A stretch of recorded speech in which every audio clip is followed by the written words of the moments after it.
amazing comeback by Rwanda against Nigeria in Nigeria. I mean, this is something a lot of Nigerians are not really happy about. They are asking questions. As usual, we are here to have a conversation around some of the games that happened yesterday in Afcon qualifiers, ongoing Afcon qualifiers, which is happening in Morocco in 2025. Some countries have already qualified, Nigeria one of them, but the Nigerian fans are still asking for more. Let's see what happens in today's conversation. I have, as usual, Armando in the building. Yeah. As usual. And on my right, I have my man, Rozo. Always here. Right. Good to have you all. Good to be here. Nigeria played Rwanda yesterday, and it was a match that, in Nigeria, and it was a match that a lot of Nigerian fans expected Nigeria to win. But unfortunately, Rwanda overturned the 1-0 lead by Nigeria to a 2-1 win for Rwanda. I don't know what your take is on this particular one. If you ever had a doubt that Ghana and Nigeria love each other, you should quash that doubt. Now you know why we love each other. Quash that doubt because, I mean, they have proven it. Right. I really understand we are brothers. Brothers of the same parents. Right. Bad states. But Nigeria are at least better than us at this point in time because they have something to point out to. They have something to point out to. I'm sure even if we play a Jollof match now, they'll beat us. No, they will. Because they will. Nigeria, we give up. Look, Prince, I watched the game yesterday. Right. I watched them play Rwanda in Nigeria. And I fell for the goal Nigeria scored. Brilliant goal. Solo effort. If you saw that goal. Yeah. And you see, it was shown on Super Sports. Right. Then the two guests who were doing panditry work in that match were two former Nigerian players.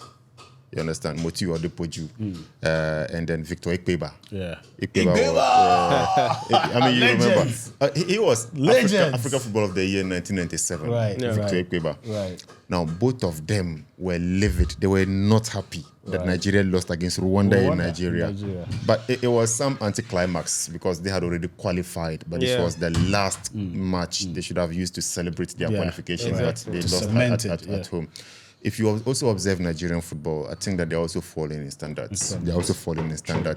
And ever since their golden generation also faded out, they've been struggling to put together another golden generation, which has not been counterproductive. Right. Afterwards, I saw them pose a question.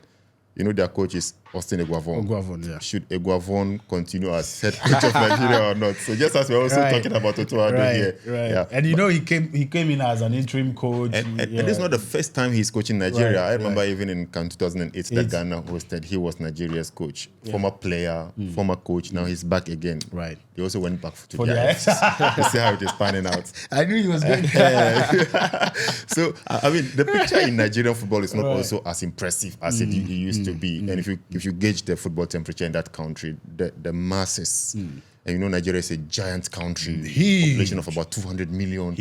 So the fan base is huge, and they're not happy at all about it. And also, just as we're also talking, angrily about our GFA, their NFF, Nigerian Football Federation, the fans are not also happy with it. And there are those calling for some heads to roll and all that. So, some semblance here between Ghana and Nigeria. Yes. But the difference is that Afcon for Nigeria, no Afcon for Ghana. Yeah, that's just the difference. That's the difference. Yeah, I agree. Let me come to you. I think that's just the difference. And I was really surprised about that result, but I think it's because maybe they've qualified. It was just a ceremonial game for them as well. If you check the lineup, you see that most of the players were just, from the bench that he decided to start them. Right. The first team players like Osimhen and Lukman and all were not around in there. So for me, I think it was just a game for them to just climax the whole qualifiers. But they should have won the game because they were playing home, at least to let the fans have some cheering and just have the feeling of the team, the performances of the team. But like my brother said, they saw that Ghana suffered a loss. They said, our brothers are suffering. Let's console them. Let's console them with something to talk about. But imagine if they had won and Ghana lost.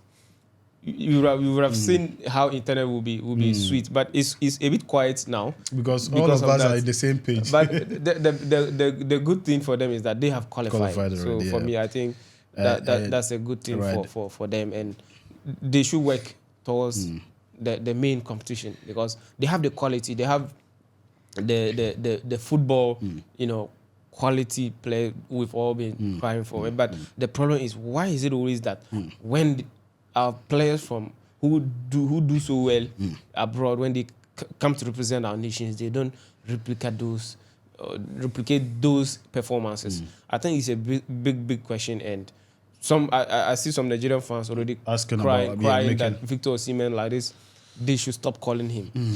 They know his quality, what he's been doing at Leverkusen, but he hasn't really been.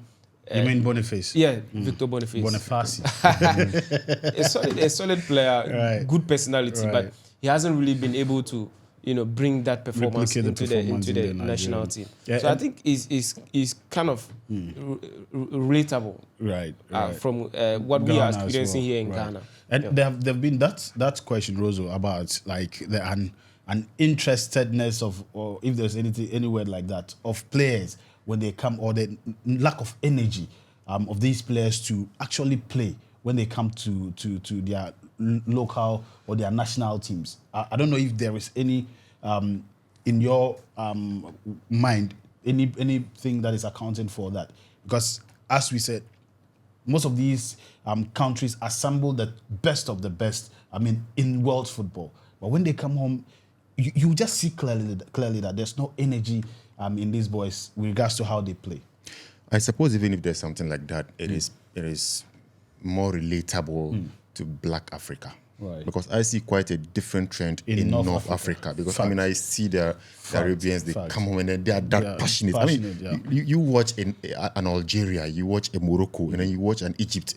You see how they play, and then they do it with so much passion. Not to cut you, Morocco has already qualified, even before they qualified. They kicked the ball, but they won every single game.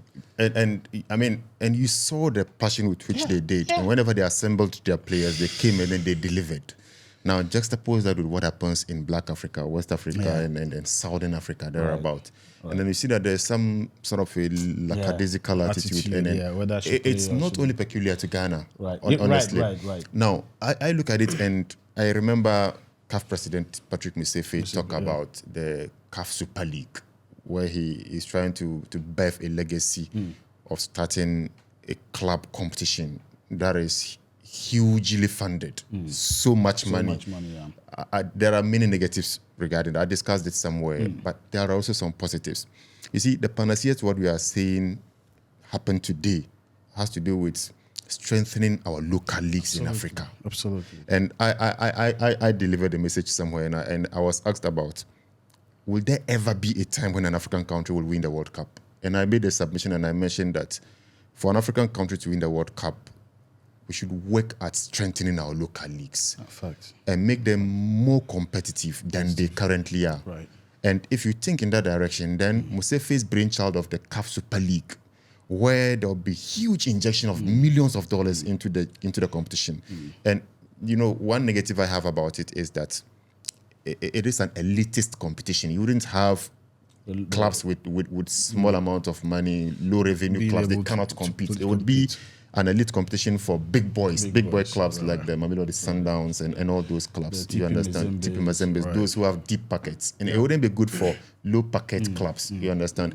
So, but if we strengthen our local leagues such that there wouldn't be that zeal to be on the move to go. In Ghana here or elsewhere, you find a 16-year-old being talked about in a Premier League season. 4 matches into the season, he scores 4 goals. He's talked about, he's written about, and the pundits talk about him. The next day, he's on the next available flight to where?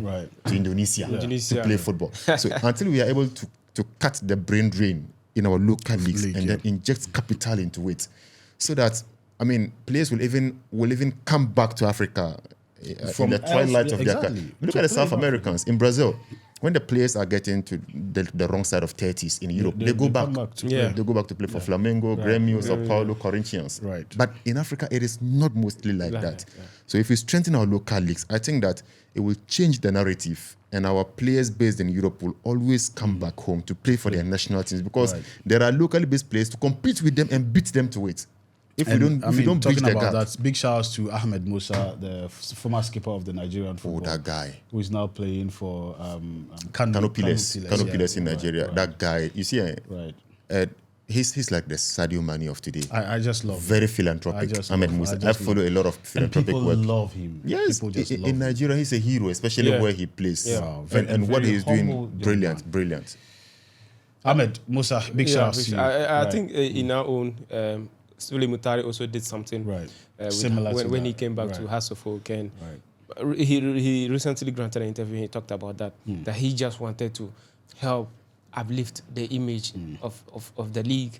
He didn't come for anything. And how much would he earn? How much would he earn? How much would he earn? So I'm sure you even buy water for the team and all exactly. That. So he was doing that. Even the Jan boys came back to Legon Cities. They stole his phone though in the dressing room. But I think in all of this, as we speak about plan, the GFA really didn't plan this ahead to find a way to use these guys to make the league more attractive. They just came and did their own individual things and went away. And it didn't really seem as if, or it didn't really, amount to anything that would make more people to actually want to come back to the league.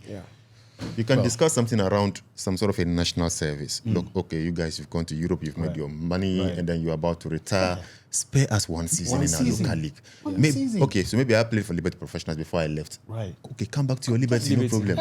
Come back to maybe the baby club you played for, and then see how we can... And see how people want to go to the stadium to watch. That is, look, Prince, like I'm saying, back in Brazil, you see, when Ronaldo finished and he played for Milan, he got injured multiple times. He went back to Corinthians. Right. Adriano went back to Sao Paulo. Tata went back there. Robinho went back to Santos. Dino went back to Flamengo, Fluminense. It brings some interest in the league. And it also attracts sponsorship and all that. And I remember when Sule came to Hartsofook, South African coach Pitso Mosemen, you know him, coached Al Ahly. He said the legend has come back home. He was happy that Sule has come back to Hartsofook to play in the Ghana Premier League. How often do we see this? And I can remember when he was coming to Tamale to play against RTU. We remember that heat he brought into town. And fittingly enough, they substituted him, and if you saw the standing ovation, exactly, I'm sure the substitution was done deliberately so that the fans would stand up and clap the legend as he walked off. And so I think all of these things should be like intentionally, made to become. I mean, the order of the day. Absolutely. Once these guys are honored or feel honored, definitely more of them will come. We have a lot of them who are back, but are not really doing anything. But they don't see the reason why league is so poor. So poor. 2 seasons ago, Mediama SC won the league. Mediama Sporting Club won the league. You know how much they were earned? $25,000. $25,000 for a whole league. There are clubs in South Africa that buy players from Europe to South Africa for millions of dollars. Right. How can you compete? You can't. Well, I think this is a conversation we have to keep having. Right now, I think African football is the way. We'll have a lot more conversations like this in the future. But then let me take you through some of the games that happened yesterday as well. We had Malawi winning 3 goals to 0 against Burkina Faso. Ghana lost 1-2 in favor of Niger. Libya drew to Benin in Libya. Nigeria also lost to Rwanda 1-2, as we said earlier on. In Nigeria, Sudan drew 0-0 to Angola in Sudan. In their adapted home, right? Central African Republic also lost to Gabon. Comoros also won against Madagascar by 1-0. Morocco also beat Lesotho 7-0. How about Morocco? You guys have qualified already.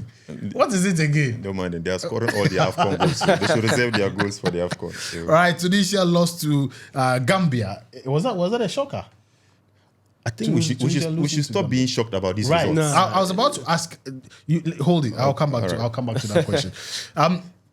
Today we'll be having some games as well. Cameroon will be playing Zimbabwe at 1 p.m. Ghana time, 2 p.m. Nigerian time. Kenya will be playing Namibia the same time. Egypt, Botswana at 3 p.m. Ghana time, 4 p.m. Nigerian time, and I think East African time. I'm not sure. Mauritania will be playing Cape Verde at 3 the same time. Congo will be playing Uganda at 4 p.m. Ghana time, 5 p.m. Nigerian time. And Dr. Congo, the last time I said Dr. Congo, somebody was laughing at me. DR Congo against Ethiopia at 4 p.m. Ghana time, 5 p.m. Nigerian time. Guinea-Bissau will also be playing Mozambique at the same time. Ivory Coast, Chad, the same time. Mali, Eswatini at the same time. Sierra Leone, Zambia at the same time. South Africa and South Sudan. It looks like a game of interest. I don't know how big that game will be. Tanzania, Guinea. Tanzania, Guinea at 4 p.m. as well. Senegal, Burundi, 7 p.m. Which of these games are you likely to put your money on? I actually doubt if I will be able to even make time. But I think that this Dr. Congo match. DR Congo, Ethiopia. Ethiopia. I have interest in Ethiopian football because I follow their league a bit, and so I want to see how that one goes. Amando, which well, game? I think I would rather go in for the Ivory Coast. Ivory Coast, Ivory Coast, Chad. Chad hasn't really been bad. Yes, so for me, I think you know why I have an interest there. Ghana will play in Chad in the next World Cup qualifier. Right. You want to start looking at how things go. I definitely want to see how the Chad team. But Tanzania, Guinea wouldn't also be bad, as well as Senegal, Burundi. I think Senegal, they've already qualified. So you would bet that they would use B teams to see out these games. Exactly. Right. So, guys, there's also that general conversation around. As you were about to make your point, that now there is no underdog in African football. It's like teams like Comoros and Chad, Eswatini, Central African Republic. Central African Republic. You guys remember them? Are all stepping up their game in African football. Do you think it's a good thing, or it's just that standards has fallen in regards to the big teams in African football? Both. Okay. How many games has Pep Guardiola's City gone without a win now? 4, I think. Right. What do you think it shows? Maybe Pep is just getting found out. So if you have been dominant for some time, I said it the other time. If you have been dominant for some time, in your dominance you are being steadied. Yeah, definitely. And then the antidote to your dominance will be found one day. Maybe that could just be the situation. Right. So import it to the African setting, and I think that those less fancied countries are now finding the big boys out. You understand? And so I have stopped being shocked. I've stopped being shocked at some of these results because I agree that there are fallen standards. I agree. But look at the opposites. Those less fancied countries are also upping their game now. Exactly. Right. There's no longer a small boy in Africa football. Look at what Rwanda have done, going to Nigeria to beat Nigeria. You would never have dreamt about this around 2002. No. Around 1994. Yeah. Dream team for Nigeria, you understand? Ghana in Ghana. So as time goes on, these lesser known countries in football are beginning to pick up the pieces and then change the status quo. And sometimes I get excited about these results because it must not be a one-way traffic. Sometimes let's have competition come. And look at what Comoros did in the Afcon. That Ghana even ended up being last in the group. And then some other countries doing very, very well in the recent Afcons we have had. So I think it's a positive, even though negative for some people. Yeah, right. Well, yeah, I agree. I agree. Now football is everywhere and every corner. I mean, we have seen results of that. And one particular team that I admire so much in this qualifier is the Angola team. How they play, how they flex with the ball. Like very confident, and I actually admire them so much. Even watching their game yesterday against Sudan, I was really enjoying it. they were just very relaxed, and it tells you that each team is now developing in terms of football, except Ghana. If you look at their game against Ghana, they actually didn't start their best team. Yeah. When things were getting tough, he just made 1 or 2 substitutions and everything got done. So it tells you that they know what they are about. Exactly. Right. Okay, so guys, let me take you through quickly the teams that have qualified already, and then we end the video there, and then probably we come your way with more content in the subsequent ones. Morocco, as we know, they are host nation, so definitely qualified. Though they are host nation, but they're taking all their points as well, so that's not really a point.